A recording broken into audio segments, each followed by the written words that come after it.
Hello and welcome into another episode of Locked On Wolves. Today on the show, we're going to talk a little more Summer League. Wolves Kings. The Wolves lost again on Thursday, but we'll talk about Josh Minott and DJ Carton, how they both continue to impress, plus an additional rumor, or I should say a new rumor about Karl-Anthony Towns, the New York Knicks, why the Knicks may not be interested in Cat, and also some final details on the new Wolves, on the rookie contracts, and what that means for the Wolves salary cap and books moving forward. It's all coming on the show.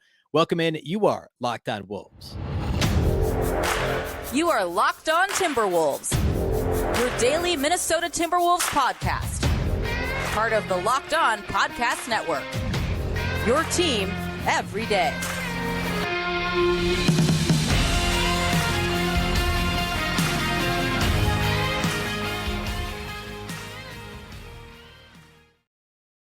Welcome to the Locked On Wolves podcast, part of the Locked On Podcast Network, your team every day. My name is Ben Beecken. I'm the host of Locked On Wolves. Happy Friday, everybody. Happy weekend. And a big thank you for making Locked On Wolves your first listen every single day. Of course, this show is free and available everywhere, including YouTube, as well as all of your favorite audio platforms. Wherever you like to listen to podcasts, you can find Locked On Wolves. You can, as I said, watch on YouTube. You can also watch on the Locked On Sports Minnesota app, which can be found both on Roku and Amazon Fire TV. This show, along with all the other Minnesota Locked On podcasts, can be found there. More great local sports coverage 24/7, and it is absolutely free.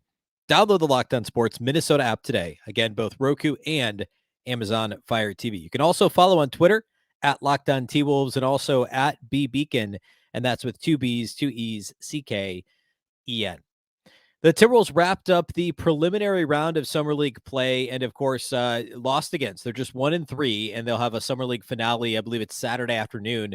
They play Charlotte, who's winless. The Wolves are 1-3. Charlotte is 0-4. So that'll be how the Wolves will wrap up their time in Vegas. So I want to talk a little. I don't want to get super in the weeds on the ugly loss that the Timberwolves suffered at the hands of the Sacramento Kings Summer League entry on, I guess it would have been Thursday. So it was a 93-80 loss. Not a whole lot to write home about there. Timberwolves had 22 turnovers in the game. But I want to start with how impressive both Josh Minott and DJ Carton will. And as you can see, if you're watching on YouTube along the side there, I also want to get to some Cat stuff. There was a couple of smallish Cat rumors and also some contract numbers that are out there with a little bit more certainty on some of the Summer League, summer signings, as well as rookie contract signings for the Wolves. So all that on the show here today, and we'll be back next week to put a bow on Summer League as well. Let's start with Carton and Minott. Minott, to me, has had a really solid all-around Summer League. And, like, the shooting percentages aren't great. The three-point shooting has not been fantastic in Summer League. But the way that he has played has fit with exactly what the Wolves need him to do. And I talked pretty extensively about this earlier in the week. But quickly, his line from Thursday, 18 points, 6 rebounds, and no steals or blocks, which obviously you'd like to see a few more of those. And we did see some more success in that regard most of the first two games and actually really game 3 as well, where he really showed his wingspan, anticipation, athleticism, quickness, all of those skills that Josh Minott has. He really showed out with those things in the first few games. In this particular game, offensively, he was only 6 of 16 from the floor and only 2 of 7 outside the arc. And he's had a couple offers outside the arc earlier in Summer League. 4 of 7 at the line. Good that he got there 7 times. Again, the 6 boards in 27 minutes are fine. You'd like to see more steals and blocks. But again, it's the feel in the half court, the ability to know when to cut, the ability to know where to cut. And those are the things. Actually, he had a quote. I can't remember if this was after the game. I think it was after one of the games. He had a quote that was floating around Twitter, something basically that, like what I've been saying on the show, that what he needs to do. And he was saying that the coaching staff has been telling him, like, hey, do all this off-ball stuff. Occasionally you'll need to knock down a corner 3, but, know your cuts, know your screen. We saw him slip screens. I think it was the second game where he slipped a bunch of screens early. I think that's how he got the Wolves. It was like a dunk to basically open the game in game 2 of Summer League, where he went to set a screen and just slipped it and got a huge dunk out of it, and then did it again a couple possessions later.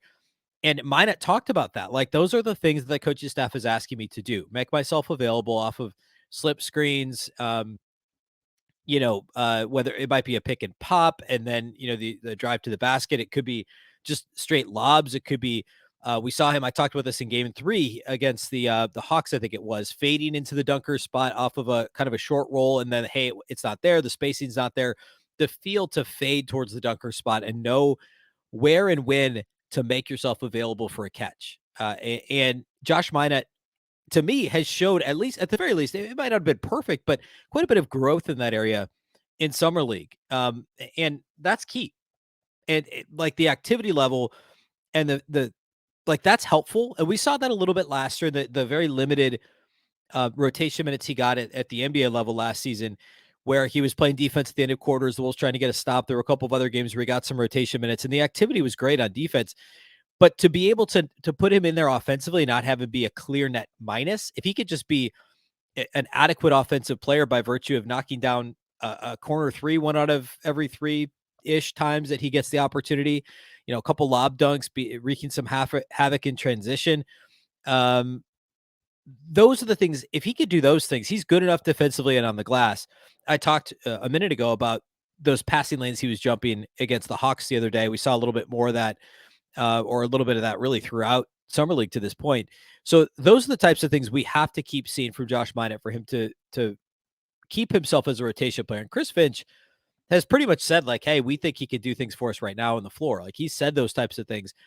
And in my mind, this has been a successful summer league. Yes, you'd like to see a couple more threes made. You'd like to see a little more comfort level with the ball in his hands. But to me, he's almost a year behind where Jaden McDaniels was, and they're certainly not the same player. It's not quite apples to apples.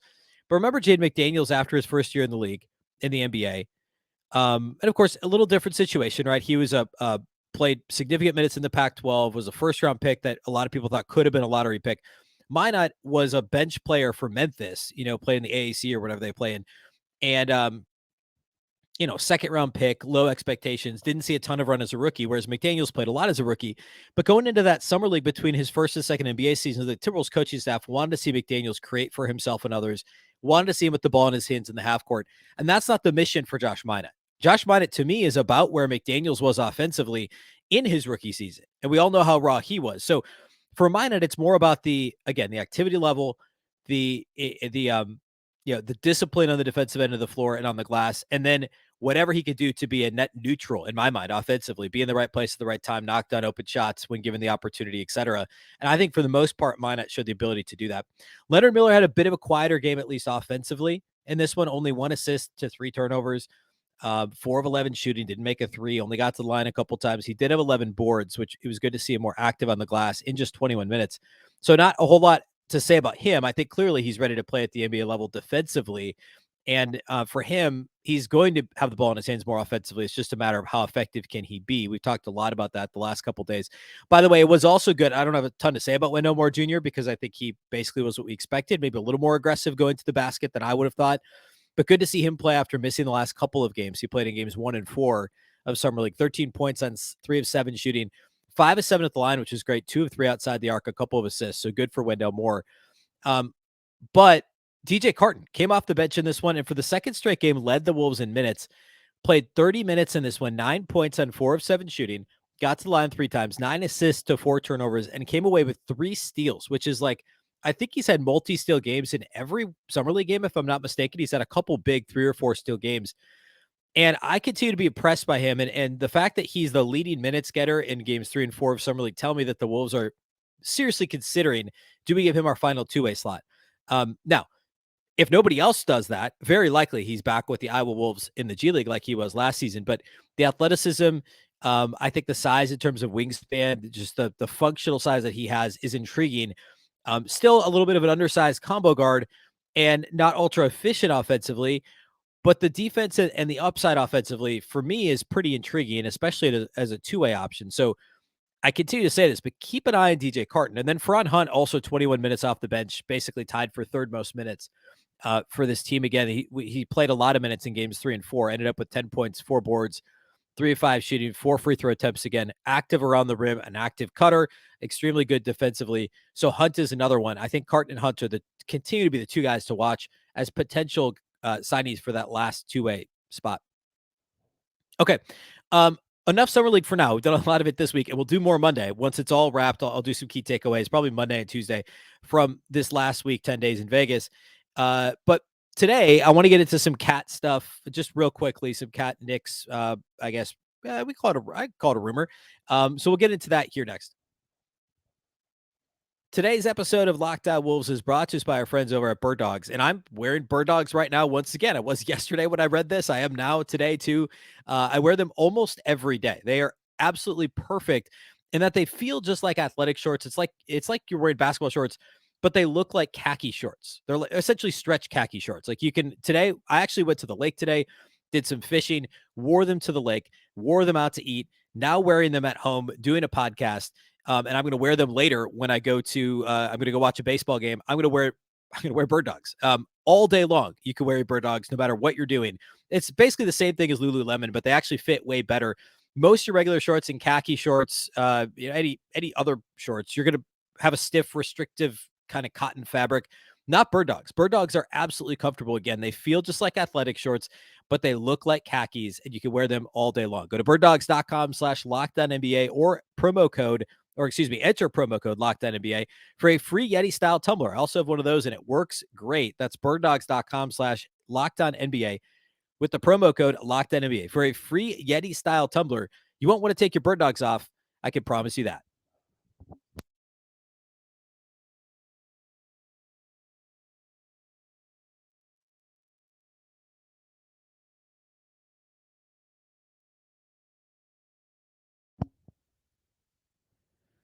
A big thank you once again for making Locked On Wolves your first listen every day. Of course, everydayers will be back on Monday. We're still daily, Monday through Friday, throughout the month of July. We'll wrap up Summer League, and we'll get into some additional kind of free agent talk, or I should say talk about recent free agent signees for the Wolves. Troy Brown Jr., Shake Milton, a bit of deeper dives on those guys that are new names and faces to the Wolves organization. So we'll do a lot of that next week. So be sure to tune back in on Monday.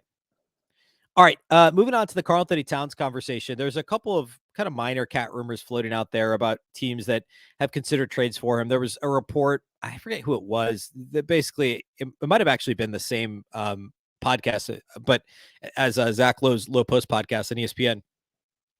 But some talk that teams were calling the Wolves about Karl-Anthony Towns on draft night, which is not a surprise. Like obviously teams were checking in. And then there's a report that came from Ian Begley at SNY, and he talked to Zach Lowe on the Low Post podcast with ESPN, talked about the Knicks indeed checked in on Towns, but basically were worried about the salary being restrictive. I think the word he used was onerous. At this point of the contract, they felt the salary could hurt them later in the deal. And then he talked about how the dynamic could change quickly. He says, actually, here's the exact quote. This is transcribed actually over at Bleacher Report. But listen, I think obviously this dynamic can change at the drop of a dime. I do think if they love the idea of Towns right now, they could have had him. That's just my read on the landscape in general. I think that's a fantastically interesting thing to say, that Begley believes that the Wolves would have been willing to trade him to the Knicks if the Knicks had wanted him. Now, I had done that crossover episode with Alex over at Locked On Knicks a couple of weeks ago. I think it was kind of between the free agency and Summer League. And we basically decided like, hey, the Knicks can't get Towns unless there's a third team included. Now, it doesn't mean there wouldn't have been. I still think that's pretty likely because the Wolves aren't going to want RJ Barrett, I don't think. Again, I'll reset this real quickly. The Wolves they don't have to trade Karl-Anthony Towns, right? Tim Connolly and Chris Finch want to see this thing through with Kat and with Rudy and see how things play out, and are more willing to do that than they are to trade Towns for pennies on the dollar. And yes, Towns' contract becomes, I think onerous is a pretty good word. It's 52 plus million next summer. So the Wolves aren't going to be, it's not going to be easy to trade him if they want to next summer. But if they're going to trade him, like now or the trade deadline are a good time to do it because of the contract more than anything else. Now, again, the Wolves are in no rush to do it because they didn't get a great shot at seeing how Kat and Rudy fit together this last season because of the calf injury to Kat. So I think Connolly and Finch don't want to punt this thing already unless somebody overwhelms them with an offer. And something tells me the Knicks offer of RJ Barrett and filler and a couple of future picks is not overwhelming enough to punt the idea of Kat and Rudy working and admit that they were wrong last summer, admit to the sunk assets of all the stuff that went out to get Rudy Gobert. And sure, at some point, you have to cut your losses, right? But I don't think it's yet. I don't think it's now. I think you could potentially get more for Karl-Anthony Towns at the trade deadline next February than you could now. And as I've said before, and I said this, I think on Wednesday's show that I did with Kane at Lockdown Bucks, like if the Wolves are, call it 500 at the deadline, Towns is gone. Like they're going to trade Karl-Anthony Towns. And I've seen now that other folks are kind of getting on board with that. I'm seeing, I think somebody in the Star Tribune said Thursday, Friday in the paper, basically the same thing. Like, hey, it might have been Michael Rand just saying like, hey, the Towns will be traded at the deadline. Yeah, of course he will be. If the Wolves are, we'll call it 500-ish, right? But if the Wolves are, I don't know how many games are before the deadline, but call it 25-10, they're not going to trade Karl-Anthony Towns. They're going to keep rolling forward. They're not going to rock the boat. They're going to, if the fit is working and they're healthy and the record is good and they're in the top 4 in the West, they're going to play this thing out and figure it out when they need to figure it out next summer, because the upside still with Towns and Anthony Edwards on the roster is probably far greater in the short term than it would be if they traded Towns. Long term, yeah, it's untenable. It is because of the cap situation. You're going to hit the second apron. You're going to pay luxury tax. You can't pay luxury tax in multiple years consecutively because then you're in the repeater tax. You can't do that. Hardly anybody would want to do that, especially not a team like the Wolves in the Twin Cities. So, yeah, if this team is struggling at the deadline, absolutely, Cat's going to be traded. But they're not in a rush to do it now, because I believe that Tim Connolly firmly believes he'll get more at the deadline than he would now, and there's still the chance the whole thing works out. So it's interesting to me and who knows, because this could be just classic. I don't know. I guess I don't really hesitate. I was going to say I don't hesitate to say this at all. New York media being uh, overly optimistic that they can trade for players from a smaller market by Begley saying, "I think if they loved the idea of Towns, they could have had him." Like, man, is that really true? Like, would Tim Connolly have been like, yeah, we'll take RJ Barrett and a couple of picks? I don't think so. And I don't know this, but I doubt it got to the point of like, hey, we could bring in a third team and they would send these assets to Minnesota. Because the Wolves, if they were to trade Towns now, you need like, but the name that I mentioned to Alex from Locked On Knicks a week plus ago or whenever that was. I didn't want RJ Barrett, right? I wanted guys that they weren't willing to trade. And if that's where we're at, if they want RJ Barrett, or if the Knicks are only willing to trade RJ Barrett, and from a salary matching perspective, there's not a whole lot else there. Like, it'd basically just be a bunch of contracts that you're kind of, you know, mishmashing together, if you will. Like I wanted Emmanuel quickly. That's the name that I really wanted to push on. And of course, you have Gobert. So you're not going to ask for Mitchell Robinson. If you're going to do a trade with the Knicks, you almost need a third team involved, simply from a salary matching perspective. And if they're like, no, we're not trading quickly, then I don't know. I think I hang up the phone unless they have a really compelling third team that gets involved. So that's kind of where we're at now, at least in terms of the Knicks piece of this thing. I don't know. It just doesn't make a whole lot of sense to me. I tend to disagree with this rumor from Begley at SNY. I don't know that this is something that was. Well, he never says it's close, but he said the Knicks could have had Towns if they decided that they wanted him, which just feels really. I don't know. What's the word I'm looking for? Pompous, maybe? It just doesn't feel likely that that's the case. All that to say, I still don't think Towns will be traded. Most of the offseason, I've said 75-25. Sorry, I don't think he'll be traded before opening night. I've said 75-25. He's on the Wolves roster opening night. I've had opinions from folks such as Howard Beck that believe that would be shocked if he's on the team in 12 months. That leads me to believe it's a deadline trade or not at all. And that's still kind of where I'm at. And sitting here right now, I think it's greater than 75-25. He's on the roster opening night. I would probably call it 85-15. And this is going to change, but sitting here right now, a trade deadline trade for me is probably 50-50. It all depends on how the first 3-4 months of the season go, in my opinion. All right, let's close the show by talking, kind of cleaning up some contract conversation related to free agent signings, just kind of resetting where we're at very quickly, a higher level overview of that. So we'll do that here next. Today's episode of Locked On Wolves is brought to us by our friends over at FanDuel. Take your first swing at betting MLB on FanDuel. Get 10 times your first bet amount in bonus bets up to $200. That's right. Just bet $20 and you'll land $200 in bonus bets, win or lose. That's $200 you can spend betting everything from the money line to the over-under to who you think is going to hit the first home run in any particular game. All that is on an app that's safe, secure, and super easy to use. Plus, when you win, you can get paid instantly. There's no better place to bet on MLB than FanDuel, America's #1 sportsbook. So sign up today and visit FanDuel.com/lockedon to get up to $200 in bonus bets. That's FanDuel.com/lockedon. FanDuel, official partner of Major League Baseball.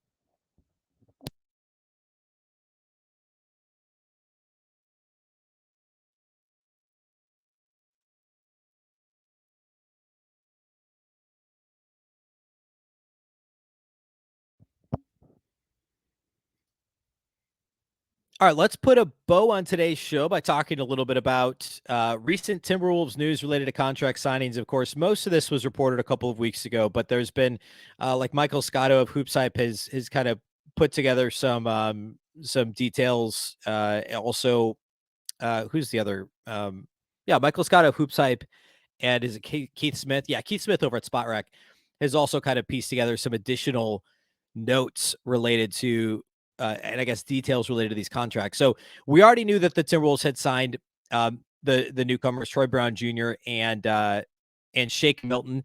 We now know for sure that the second year of both of their deals is completely non-guaranteed, which is pretty interesting. So basically, Milton's deal, it looks like, is going to be $5 million each year, and year two is completely non-guaranteed, which is the same as Taurean Prince's.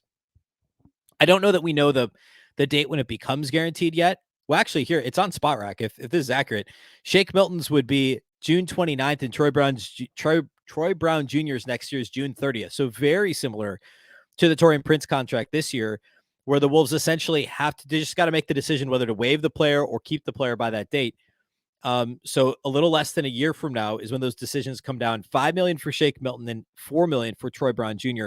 Gives the Wolves a ton of flexibility. It's effectively the same cap hit together as Taurean Prince was this year. So they basically took that salary, split it apart, and got the same deal that they did with Taurean Prince last year. Very, very smart.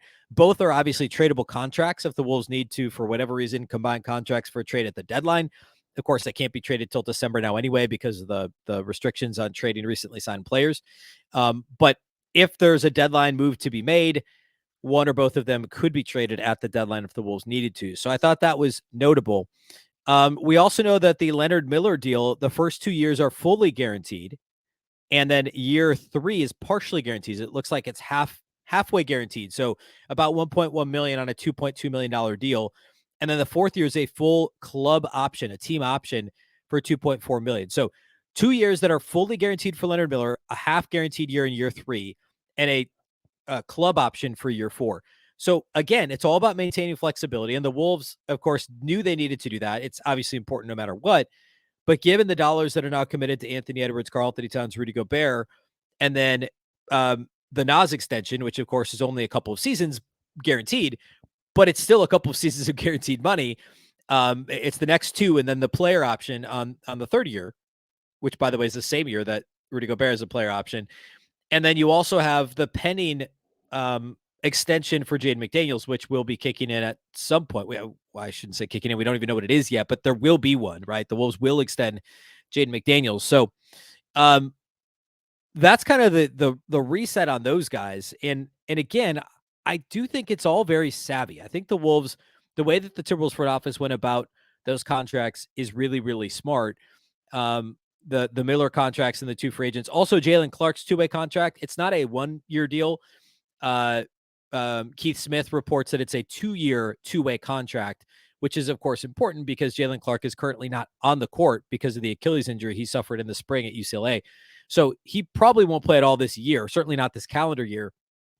Perhaps he gets on the court, does some stuff at the end of next season, but the Wolves then have the whole following year. So I think the hope would probably be maybe he practices towards the end of the season with the G League team and perhaps plays in Summer League a year from now, next summer, and can push for a roster spot, or I guess it's still a two-way spot, but for the ability to play significant minutes in preseason and with the big club a year from now, fall of 24. So two-way deal for Jalen Clark, the 4-year half full guarantee, then the partial guarantee and the club option for Leonard Miller, and the two-year deals that have a full guarantee and then a non-guarantee in year two for the two Timberwolves free agent signings. Now, Nickeil Alexander-Walker's contract is fully guaranteed, which had been reported at the time. That's $9 million. And I believe that's split up pretty evenly. It actually, well, according to Spot Rack, it actually goes down. It's 4.6 this year, goes down to 4.3 next year. So Nickeil Alexander-Walker's is fully guaranteed for the next 2 seasons. So there's that. So the Wolves maintain all that flexibility, right? Like now it's all about how do they make this work this season, and what do they extend Jaden McDaniels for? And those are kind of the next steps for the Timberwolves front office. There's, of course, still one spot open on the roster and one two-way contract, which is why I keep bringing up DJ Carton and Faron Hunt as options for one or both of those spots for the Wolves. I'd be surprised if either of them got the NBA contract spot. There's been some rumblings. I think Darren Wolfson of KSTP and Score North had reported that the Timberwolves attended some workouts for NBA vets looking to make comebacks. So that's always a possibility. I think it's more likely it's like an Austin Rivers, or maybe it's another big to kind of round out that 15-man. And then you've still got the other two-way in addition to Luka Garza and then the injured Jalen Clark. But again, my money is on either DJ Carton or Ferran Hunt getting that final two-way deal. Just based on what we're seeing so far in Summer League. The Wolves do play again on Saturday afternoon. I think it's 1:30 Central, maybe NBA TV out in Vegas, and that should be their final game in Las Vegas. Yeah, 1:30 Central against the Charlotte Hornets, who are 0-4. The Wolves, of course, are 1-3. So we'll talk about that on Monday's show. We'll do some overarching Summer League takeaways on Monday and then get into some other stuff throughout next week. Again, we're still daily, every day throughout the month of July, and we'll still have shows for you in August as well. So make sure you're followed and subscribed wherever you like to listen to podcasts, and that you can also watch on YouTube and also in the Locked On Sports Minnesota app on both Roku and Amazon at Fire TV. You can follow on Twitter at Locked On T-Wolves and also at Beecken with 2 B's, 2 E's, CKEN. Of course, the Locked On Wolves podcast is part of the Locked On Podcast Network.